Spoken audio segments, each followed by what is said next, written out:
Hello, welcome back to Rugby 24. Scrutiny of SACE Euro Shocker.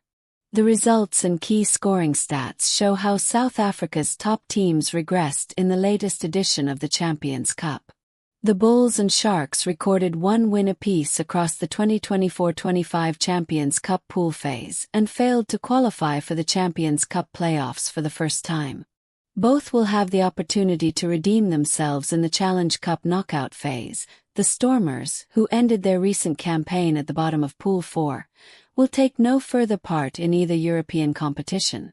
The reaction to recent results has been somewhat fatalistic. Top players represent the Springboks from July to November, and their respective clubs and franchises in the Champions Cup and various domestic tournaments over 10 months each season.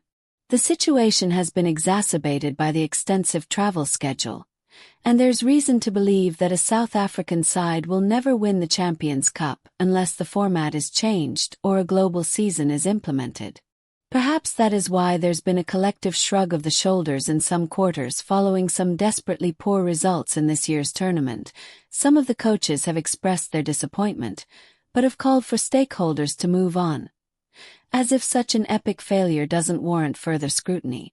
Fortunately, some heavy hitters are calling the coaches as well as the players out for their complacency. This past Sunday, retired Springbok Victor Matfield didn't hold back in his assessment of the South Africa teams. Breyton Pauls, another retired Bok, who like Matfield spent part of his career in Europe, also called for the Bulls, Stormers and Sharks to take some responsibility for the underwhelming results and performances.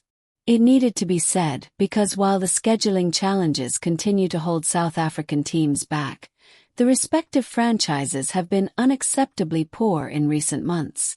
Let's be clear, this isn't a criticism of the Bulls, Stormers and Sharks' failure to win the Champions Cup.